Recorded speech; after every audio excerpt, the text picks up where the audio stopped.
નમસ્કાર નમસ્કાર નમસ્કાર નમસ્કાર નમસ્કાર નમસ્કાર કેમ છો મારા ધોરણ 7 ના નાના નાના ભૂલકાઓ મારા કલેજાઓ। આજે આપણે ધોરણ 7 એમાં પણ વિષય ગણિત અને એમાં જે આપણું પ્રકરણ નંબર 1 નું જે અધૂરું હતું ને પૂરું કરવાનું છે। ચાલો તમારી આતુરતાનો અંત આવશે। આજે આપણે અહીંયા પ્રકરણ 1 ને પૂરું કરી દેવાના છીએ। તો વિદ્યાર્થી મિત્રો, હું અલ્કેશ નસીદ આપ સર્વે વિદ્યાર્થી મિત્રોનું વિદ્યાકુલ ગુજરાતી ધોરણ 6 7 8 ને YouTube ચેનલમાં હાર્દિક હાર્દિક હાર્દિક સ્વાગત કરું છું। તો ચાલો આજે આપણે અભ્યાસ કરવાના છીએ જે આપણા પ્રકરણ 1 નું સ્વાધ્યાય 1.3 નો જે છેલ્લા 3 દાખલા બાકી હતા એનો। પણ એ પહેલા જો વિદ્યાર્થી મિત્રો તમે અમારી ચેનલમાં નવા હોય તો પહેલા શું કરો, અમારી આ ચેનલને સબસ્ક્રાઇબ કરો। સબસ્ક્રાઇબ કરી અને તમારા મિત્રો સુધી એને શેર કરો। શેર કરવાથી ફાયદો શું થાય ખબર? તમે જે અભ્યાસ કરો છો ને એ તમારા મિત્રો પણ કરી શકે। કેમ કે આ વર્ષે અમે વિદ્યાકુલ વાળા તમારા માટે આખા વર્ષ દરમિયાન આખો સિલેબસ ફ્રીમાં આપવાના છીએ। એની તમારે કોઈ પણ ફી ચૂકવવાની નથી। હવે તમને ફ્રીમાં ભણવા મળવાનું છે એટલા માટે તમે તમારા મિત્રોને પણ એની જાણ કરો। ચાલો, અને વિદ્યાર્થી મિત્રો એક વસ્તુ અહીંયા તમને હું જણાવી દઉં કે આજે આપણે જે અભ્યાસની શરૂઆત કરીએ ને એ પહેલા તમે બધા તમારી હાજરી પુરાવી દો। તમે કયા ગામમાંથી તમારો વિડીયો જોવો છે તો તમારા ગામનું નામ મને જણાવી દો, એટલે મને ખબર પડે કે આપણે ક્યાં સુધી પહોંચી ગયા છીએ અને હજી આપણે ક્યાં પહોંચવાનું છે। ચાલો વિદ્યાર્થી મિત્રો આપણે શરૂ કરીએ આપણા જે બાકી હતા એ દાખલા નંબર 5 સ્વાધ્યાય 1.3 નો સ્વાધ્યાય 1.3 નો દાખલા નંબર 5 જેને હું તમને બહુ સરળ ભાષામાં સમજાવવાનો છું। કેમ કે ગણિત એટલે આપણા મગજમાં એક માન્યતા હતી કે ગણિત એટલે લાંબી લાંબી ગણતરી અઘરી રીત હોય। નહીં વિદ્યાર્થી મિત્રો, આજે જો તમે આ દાખલો સરળ ભાષામાં શીખી ગયા ને તો તમને એમ થશે કે ગણિત એટલે હાવ હેલું। કેમ કે આ દાખલાને હું તમને સંખ્યા રેખાની મદદથી શીખવાડવાનો છું। પહેલા શેની મદદથી શીખવાડવાનો છું?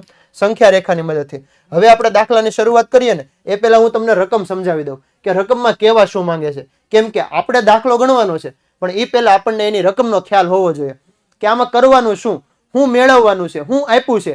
આ વસ્તુ આપણને ખબર હોય ને એટલે આપણે એને સરળ ભાષામાં ગણી શકીએ। તો વિદ્યાર્થી મિત્રો, બપોરે 12 વાગ્યાનું તાપમાન 0 થી ઉપર 10 ડિગ્રી સેલ્સિયસ હતું। 0 થી ઉપર એટલે કેવું હોય? ધન। 0 થી ઉપર એટલે કેવું હોય? ધન। જો એ 2 ડિગ્રી પ્રતિ સેલ્સિયસ પ્રતિ કલાકના દરે મધ્યરાત્રિ સુધી ઓછું થતું હોય એટલે ઘટતું હોય। બપોરે 12 વાગે 10 હોય તો 2 કલાક પછી કેટલું થશે? 1 કલાક પછી કેટલું થશે? 2 ડિગ્રી ઘટશે એટલે કે 8 થશે। તો કયા સમયે તાપમાન 0 થી નીચે એટલે તમારે અહીંયા જવાનું છે -8 ડિગ્રી સેલ્સિયસ છે। 0 થી નીચે -8, કેમ કે નીચે હોય એટલે આપણને ખબર છે 0 ની આ બાજુ નીચે જાવ એમ તાપમાન ઘટે તો -8 ડિગ્રી સેલ્સિયસ હોય। અને મધ્યરાત્રિનું તાપમાન શું હોય? મધ્યરાત્રિ એટલે વિચારો, મધ્યમાં એટલે આપણને બધાને ખબર છે કે બપોરે 12 વાગે અને રાત્રે 12 વાગે, એમાં મધ્યરાત્રિનું તાપમાન એટલે રાત્રે 12 વાગ્યાનું તાપમાન। ખબર પડી તમારે શું મેળવવાનું? તમને આપેલું શું હતું? બપોરે 12 વાગ્યાનું તાપમાન 10 ડિગ્રી સેલ્સિયસ, 1 કલાકમાં 2 ડિગ્રી ઘટે છે તો કયા તાપમાને -8 થાય અને રાત્રે 12 વાગ્યાનું તાપમાન શું હોય? ચાલો આપણે આ દાખલાની શરૂઆત કરીએ। મેં તમને કીધું એમ હું તમને આ દાખલો સરળ ભાષામાં સંખ્યા રેખાની મદદથી શીખવાડવાનો છું। કોની મદદથી શીખવાડવાનો છું? સંખ્યા રેખાની મદદથી। ચાલો આપણે પહેલા એને ઈઝી રીતે શીખી લઈએ। અહીંયા શું હોય? 0, કેમ કે સંખ્યા રેખામાં મધ્યમાં શું આવે? 0। આ બાજુ જશે એમ તાપમાન વધશે 1 2 3 4, પણ અહીંયા તમને પ્રતિ કલાકે 2 નો તફાવત આપ્યો છે એટલે આપણે શું કરશું? 2 નો તફાવત રાખશું। 2 4 6 8 10 12 14 15 અને 16 થઈ ગયું ક્લિયર? અહીંયા સુધી તમને બધામાં જો આપણે તફાવત કેટલો રાખ્યો? 2 નો રાખ્યો છે। કેટલો રાખ્યો છે? 2 નો। ચાલો આ તો જમણી બાજુ હતું એટલે ધન સંખ્યા। હવે આપણે ડાબી બાજુ જઈએ તો ડાબી બાજુમાં -2 -4 -6 -8 -10 -12 -14 અને -16 થઈ ગયું ક્લિયર? સંખ્યા રેખા તો અનંત સુધી હોય પણ આપણે જેટલું જોતું હતું ને એટલું આપણે લખી લીધું। હવે આપણે આમાં રકમ પ્રમાણે વાંચતા જઈએ તો જુઓ તમને રકમમાં શરૂઆત ક્યાંથી કરી છે, તમને શું આપેલું છે? તો આપણને એવું કીધું હતું કે બપોરે 12 વાગ્યાનું તાપમાન 0 થી ઉપર 10, 0 થી ઉપર 10 એટલે અહીંયા વયું જવાનું અને અહીંયા આપણું સમય આપેલો છે બપોરના 12 વાગ્યાનું। બપોરના 12 વાગ્યાનું તાપમાન, બપોરના 12 વાગ્યાનું તાપમાન। ચાલો આટલું ક્લિયર થયું? જો તમને અહીંયા સુધી ખબર પડી ગઈ હોય ને તો ફટાફટ કોમેન્ટમાં વરસાદ કરી દો। પણ કોનો? હાર્ટ, લાલ કલરનું એમાં દિલ હશે, દિલ મોકલી દો એકવાર એટલે મને ખબર પડે કે વિદ્યાર્થીઓને ખબર પડે છે। ચાલો આ આપણે વાત કરી બપોરે 12 વાગ્યાના તાપમાનની કે બપોરે 12 વાગ્યાનું તાપમાન 10 ડિગ્રી. હવે પ્રતિ કલાકે 2 નો ઘટાડો થાય છે. પ્રતિ કલાકે 2 નો ઘટાડો એટલે 12 અહીંયા વાગ્યા હોય તો જેવા તમે આગળ વધશો એટલે 1 વાગ્યાનું તાપમાન, 2 વાગ્યાનું તાપમાન, 3 વાગ્યાનું, 4 વાગ્યાનું, 5 વાગ્યાનું, 6 વાગ્યાનું, 7 વાગ્યાનું, 8 વાગ્યાનું, 9 વાગ્યાનું. સમજાય છે હું કહેવા માંગુ? અહીંયા 12 વાગ્યા હતા બપોરના, તો હવે 8 ડિગ્રી સેલ્સિયસ તાપમાન હશે ત્યારે કેટલા વાગ્યા હશે? ચાલો કોમેન્ટ કરો કેટલા વાગ્યા હશે? 12 પછી 1 કલાક એટલે 1. સમજ પડી? એના પછી 2, 3, 4, 5, 6, 7, 8. અહીંયા કેટલા વાગ્યા હશે? 9. હજી આગળ જાવ તો 10, 11, 12. આ તમને શું સમજાવે છે ખબર? કે દર કલાકે 2 ડિગ્રીનો ઘટાડો થાય છે. હવે આપણને ખબર છે કે બપોરે 12 વાગ્યાનું તાપમાન 10 હોય તો 1 વાગ્યાનું તાપમાન 8 થાય. રકમમાં કીધું છે 2 નો ઘટાડો થાય. ચેક કરો.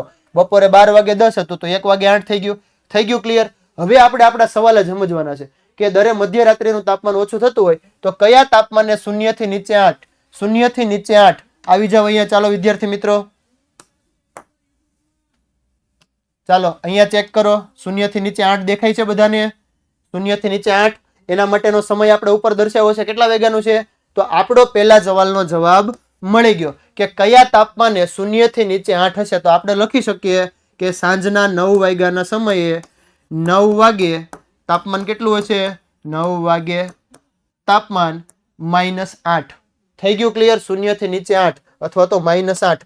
તમે અહીંયા આવું પણ લખી શકો, 0 થી નીચે 8 ડિગ્રી સેલ્સિયસ હોય. ચાલો ક્લિયર? કેટલા વાગે હોય? 9 વાગે. જે આપણને સંખ્યા રેખામાંથી ખબર પડી ગઈ કે 9 વાગ્યાનું તાપમાન, 9 વાગ્યાનું તાપમાન કેટલું છે? 9 વાગ્યાનું તાપમાન કેટલું છે? થઈ ગયું ક્લિયર? ચાલો હવે આપણને શું કીધું છે? મધ્યરાત્રિનું તાપમાન. અને મધ્યરાત્રિ એટલે આપણે શું કીધું હતું? રાત્રિના 12 વાગે. રાત્રિના 12 વાગે તાપમાન કેટલું હોય? ચેક કરી લ્યો. -14. તો આપણે અહીંયા લખી શકીએ કે મધ્યરાત્રિનું તાપમાન, મધ્યરાત્રિનું તાપમાન કેટલું હોય? મધ્યરાત્રિનું તાપમાન 0 થી નીચે એટલે કે -14 ડિગ્રી સેલ્સિયસ હોય. કેટલું ઈઝી હતું આ. આ જવાબ આપણે કોની મદદથી મેળવો? સંખ્યા રેખાની મદદથી. જો તમારી સંખ્યા રેખા ક્લિયર હોય તો તમે આ દાખલો ઝડપથી ગણી શકો. પણ અહીંયા વિદ્યાર્થી મિત્રો તમારે જો આને લેખિતમાં લખાણ કરીને લખવું હોય તો હવે તમે કઈ રીતે લખશો? તો પહેલા જે તમને આપેલું હોય તો આપણે પહેલી લીટી એવી લખીએ કે બપોરે 12 વાગ્યાનું તાપમાન 10 હતું. પછી દરેક તાપમાન માટે લખતું જવાનું. બપોરે 1 વાગ્યાનું તાપમાન, 2 વાગ્યાનું તાપમાન, 3 વાગ્યાનું, સામે જે તાપમાન મળતું જાય એ દેખાડતું જવાનું. સમજાય છે હું કહેવા માંગુ? એવી રીતે તમારે ક્યાં સુધી જવાનું છે? આપણું તાપમાન 0 થી નીચે એટલે કે -8 આવે ને ત્યાં સુધી તમારે લખવાનું. 1 વાગ્યાનું, 2 વાગ્યાનું, 3 વાગ્યાનું, 4 વાગ્યાનું, 5 વાગ્યાનું, 6 વાગ્યાનું, 7 વાગ્યાનું લખતું જ જવાનું. જેવો તમારો જવાબ -8 આવે ને એટલે ત્યાં અટકી જવાનું અને દેખાડી દેવાનું કે 0 થી નીચે 8 ડિગ્રી સેલ્સિયસ તાપમાન ક્યાં મળે છે? સાંજના 9 વાગે. થયું ક્લિયર? હજી તમને એમાં એવો સવાલ પૂછ્યો છે કે મધ્યરાત્રિનું તાપમાન મેળવો. તો વિદ્યાર્થી મિત્રો જો એક વસ્તુ ચેક કરો કે બપોરે 12 થી રાત્રિના 12 તફાવત કેટલી કલાકનો હોય? 12 કલાકનો હોય. 1 કલાકે કેટલું ઘટે છે? 2. 1 કલાકે કેટલું ઘટે છે? 2. તો 12 કલાકે કેટલું ઘટે? બોલો ફટાફટ. 1 કલાકે 2 ઘટતું હોય તો 12 કલાકે કેટલું ઘટે? બધાને ખબર છે. તો આપણે એને સરળ ભાષામાં સમજાવીએ કે 1 કલાક માં કેટલું ઘટે છે? 2. તો 12 કલાકે કેટલું ઘટે? તો આપણને ખબર છે 24. કેટલું ઘટે? 24 ડિગ્રી સેલ્સિયસ. આ તાપમાન મેળવો તફાવત. હવે આપણને ખબર છે કે બપોરે 12 વાગ્યાનું તાપમાન 10 હતું. 24 માંથી 10 કાઢી નાખો તો ખ્યાલ આવી ગયો તમને કેટલા વધે? સમજાણું? બે રીતે તમે કરી શકો. 24 માંથી 10 કાઢી નાખો, બપોરનું તાપમાન બાદ કરી દો તો રાત્રિનું તાપમાન મળી જાય. થઈ ગયું ક્લિયર? ઈઝી રીત. સંખ્યા રેખા મગજમાં બેસાડી દો, ક્યારે તમને આ દાખલો ભૂલાશે નહીં. એક્ઝામમાં પણ તમે એને પરફેક્ટ રીતે લખી શકો. મેં તમને સંખ્યા રેખા વાળું કીધું અને પ્લસ લખાણ વાળું પણ કીધું. લખાણ વાળું તમારે જાતે દાખલો લખી નાખવાનો છે, હું જેમ બોલ્યો એમ. બપોરે 12 વાગ્યાનું, 1 વાગ્યાનું, 2 વાગ્યાનું શાબ્દિક વર્ણન કરવાનું છે. આપણે જે સમજ્યા ને એ જ વસ્તુનું. ચાલો ક્લિયર? ડન છે? હવે આપણે આગળ વધીએ દાખલા નંબર 6 ઉપર. તો દાખલા નંબર 6 માં શું કીધું છે જો. આની પણ હું તમને એક શોર્ટકટ રીત અને મસ્ત રીત આપવાનો છું જેથી તમારા મગજમાં એ કન્સેપ્ટ ક્લિયર થઈ જાય છે. ચાલો આપણે આમાં વાત કરીએ કે વર્ગ પરીક્ષામાં એક ક્લાસની અંદર, જેમ તમે અત્યારે ક્લાસમાં બેઠા હોય ને, તમારા મેડમ કે કોઈ સ્કૂલમાં એક્ઝામ લેતા હોય તો એને વર્ગ પરીક્ષા લેવાની છે આપણે, અને વર્ગ પરીક્ષામાં +3 ગુણ સાચા જવાબ માટે. એક્ઝામ લઉં અને જો તમે સાચો જવાબ આપો તો હું તમને 3 માર્ક આપીશ, અને ખોટા જવાબ માટે -2. જો જવાબ ખોટો હશે તો હું કેટલા કાપી નાખીશ? -2. ક્લિયર થયું? પેલા આપેલું છે સાચા જવાબ માટે +3 અને ખોટા જવાબ માટે -2. હવે દરેક ખોટા જવાબ માટે આપવામાં આવે છે, તો કોઈ પણ સવાલના જવાબ માટે જો પ્રયત્ન ન કરવામાં આવે ને તો એને એક પણ ગુણ આપવામાં આવતો નથી. તમે સવાલ એટેન્ડ જ નહીં કરો, હાઈ નહીં કહો અને નાઈ નહીં કહો તો તમને કોઈ ગુણ નહીં મળે. જો તમે જવાબ આપો અને સાચો પેડો તો 3 માર્ક. કેટલા મળવાના છે? 3. ખોટો પેડો 2 કપાઈ જાય. કન્સેપ્ટ ક્લિયર થાય છે? જવાબ આપો, સાચો પેડો તો 3 મળશે, ખોટો પેડો તો 2 કપાઈ જવાના છે. એમાં આપણે પહેલા સવાલની વાત કરીએ તો રાધિકાએ 20 ગુણ મેળવા. રાધિકાને કુલ કેટલા ગુણ મળ્યા? 20. જો હું તમને સરળ ભાષામાં સમજાવવા માંગુ છું અહીંયા, તો પહેલા તો સાચા ગુણ માટે 3 અને ખોટા માટે 2. એ ક્લિયર થઈ ગયું. રાધિકાને કુલ 20 ગુણ મેળવા, તો આપણે અહીંયા લખી દઈએ કુલ ગુણ એને કેટલા મળ્યા? 20. બરાબરની સામેની બાજુ આપણે કેટલા લખીએ છીએ? 20. રાધિકાને કુલ 20 ગુણ મેળવ્યા. જો તેણે 12 સાચા જવાબ આપ્યા હોય, જવાબ કેટલા આપ્યા એને? 12. એક સાચો જવાબ આપે તો સાચા જવાબ માટે એને માર્ક કેટલા મળવાના હતા? +3. થાય છે ક્લિયર હું શું કહેવા માંગુ? 12 જવાબ સાચા આપ્યા, એક જવાબના 3 પ્લસ એનો સરવાળો કરું પ્લસ તો તેના કેટલા જવાબો ખોટા હશે એ તો આપણને ખબર છે નહીં. એના કેટલા જવાબો ખોટા હશે એ તો આપણને ખબર છે નહીં. તો આપણે અહીંયા એક વસ્તુ લખીએ છીએ, ધારો કે ખોટા જવાબોની સંખ્યા બરાબર x. મેં શું ધારી લીધું?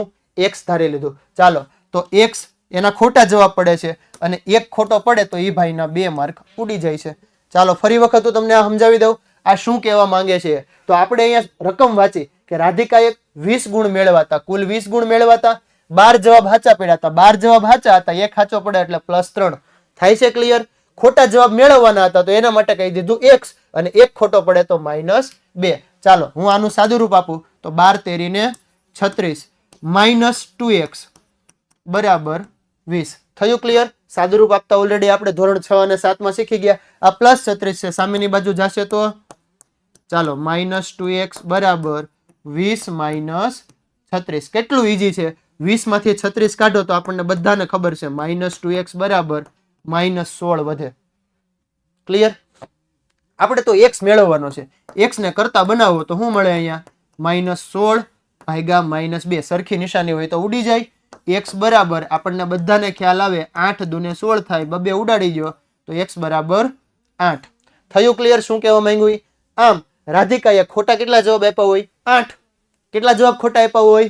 8. ચાલો ફરીવાર હું તમને આ વસ્તુ એકવાર ક્લિયર કરાવવા માંગુ છું, અને જો તમારો આ કન્સેપ્ટ ક્લિયર થતો હોય ને તો ફટાફટ મને કોમેન્ટમાં છે ને ઇમોજી આપી દો. પણ કોનું ઇમોજી? સ્માઇલ વાળું.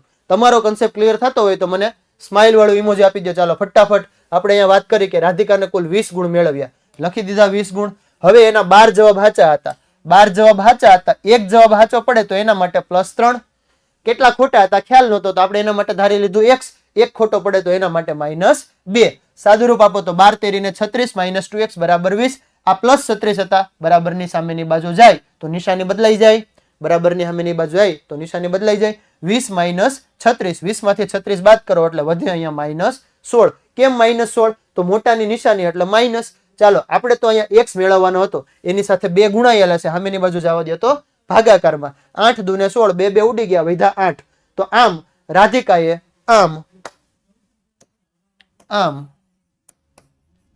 કોણે? રાધિકાએ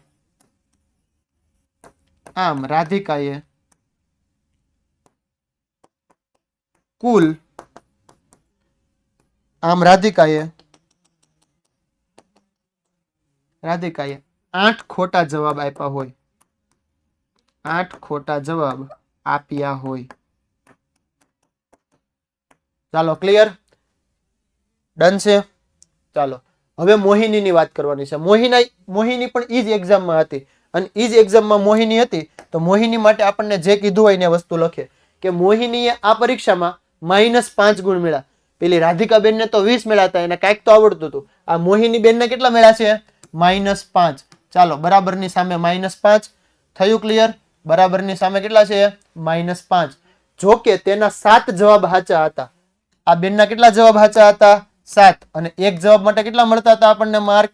+3. તો હવે આની આપણે ખોટાની સંખ્યા મેળવવાની છે. ખોટા માટે શું ધારતા હતા આપણે? x. અને ખોટા માટે કેટલા કપાઈ જતા હતા? -2. આ બધી વસ્તુ આપણે આમાં ક્લિયર કરી. સાચો જવાબ આપે તો +3, ખોટો આપે તો -2. ચાલો સાચો પીડ્યો હોય તો +3, ખોટો હોય તો -2. ક્લિયર. કુલ ગુણ કેટલા મેળવાતા એને? -5. જે બરાબરની સામેની બાજુ આપો અહીંયાથી સાદુરૂપ. તો આપણે આનું સાદુરૂપ આપીએ તો કઈ રીતે લખશું? 7 તેરીને 21 -2x બરાબર -5. ક્લિયર. ચાલો આ 21 હતા એ સામેની બાજુ જશે તો -2x બરાબર -5 -21. ચાલો -2x બરાબર સરખી નિશાની હોય તો સરવાળો 21 ને 5 -26. x ને કરતા બનાવવું તો -26 ના છેદમાં -2. ભાગ ઉડાડો તો 13 વધ્યા. અહીંયા માઇનસ માઇનસ એ ઉડી ગયા તો x બરાબર 13. ચાલો થયું ક્લિયર. આમ કોણ હતું આપણા માટે? મોહિની. કે મોહિનીએ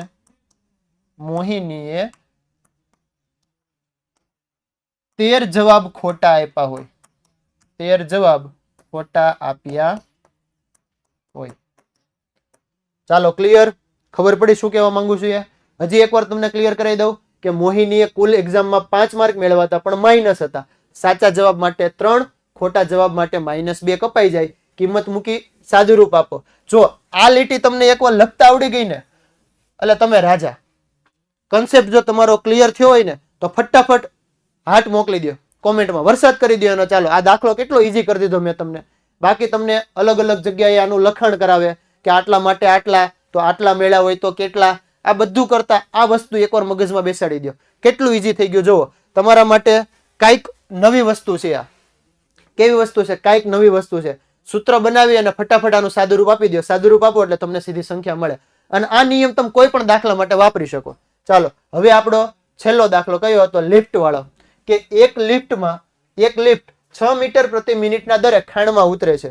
શું કીધું છે આપણને? એક લિફ્ટ 6 મીટર પ્રતિ મિનિટ, 1 મિનિટમાં 6 મીટરનું અંતર કાપે.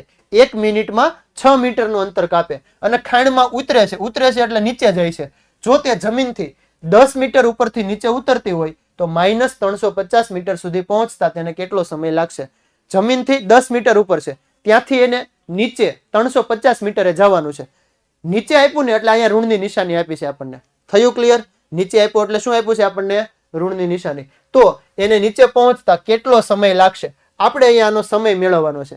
આપેલી કઈ કઈ વસ્તુ છે આ દાખલામાં? તમને શું આપેલું છે? ચાલો ફટાફટ આપેલી વસ્તુ કઈ કઈ છે આમાં? તો તમને એવું કીધું છે કે એક લિફ્ટ 6 મીટર પ્રતિ મિનિટના દરે ખાણમાં ઉતરે છે. 1 મિનિટમાં લિફ્ટે કાપેલું અંતર એટલે કે 6 મીટર. પણ કેટલું અંતર કાપવાનું છે એને? તો પહેલા તો આપણે લિફ્ટે કાપેલું કુલ અંતર મેળવી લઈએ. તો લિફ્ટ દ્વારા કાપેલ કુલ અંતર. ચાલો લિફ્ટે કુલ અંતર કેટલું કાપ્યું છે? કુલ અંતર મેળવવા માટે શું કરવું પડશે? લિફ્ટ હતી ક્યાં? જમીનથી ઉપર 10 મીટરે. ક્યાં હતી? જમીનથી ઉપર 10 મીટરે. પ્લસ નીચે એને 350 મીટર જવાનું છે. પ્લસ 350 આટલું એને નીચે જવાનું છે. બેયનો સરવાળો કરો તો 360 મીટર. આ લિફ્ટને કુલ કેટલું અંતર કાપવાનું છે? 360 મીટર. મેં અહીંયા માઇનસ શું કામ ન લખ્યું ખબર પડી? મેં તમને દેખાડી દીધું કે લિફ્ટને નીચે જવાનું છે. આપણે 10મા માળે હોઈએ ત્યાંથી નીચે આવીએ તો માઇનસ લખતા નથી.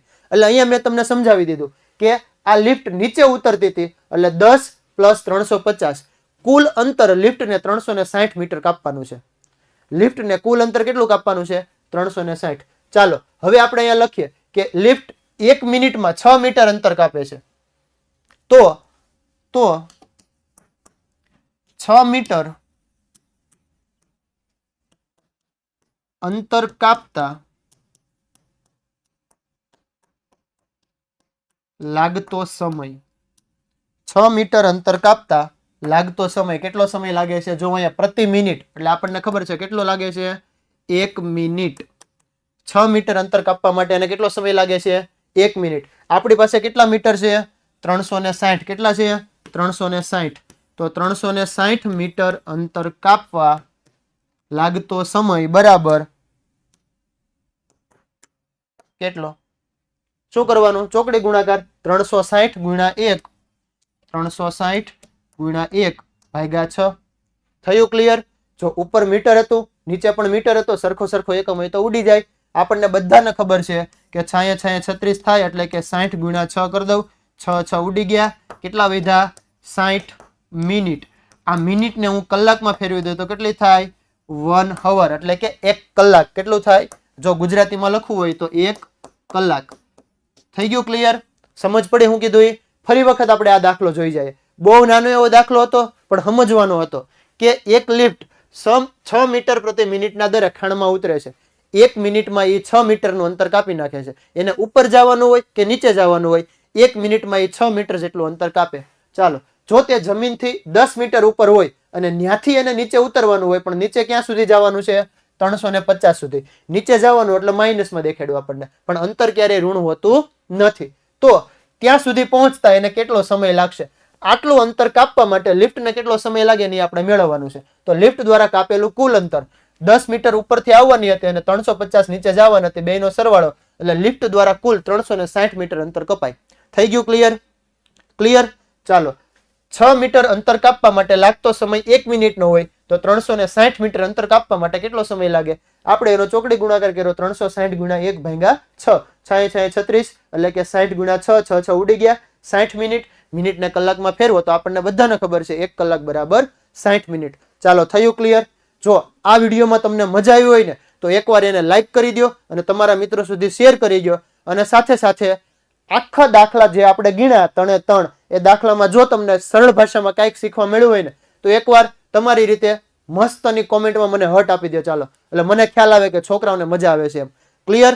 આવી જ રીતે આપણે હવે શરૂ કરવાના છીએ પ્રકરણ નંબર 2. એમાં હું તમને પહેલા થિયરીનો વિડીયો આપીશ અને સ્ટેપ બાય સ્ટેપ આપણે દાખલા ગણવાના છીએ. ચાલો, આપણે નવો વિડીયોમાં પાછા મળીશું. ત્યાં સુધી ટેક કેર, ધ્યાન રાખજો અને અભ્યાસ કરતા રહેજો.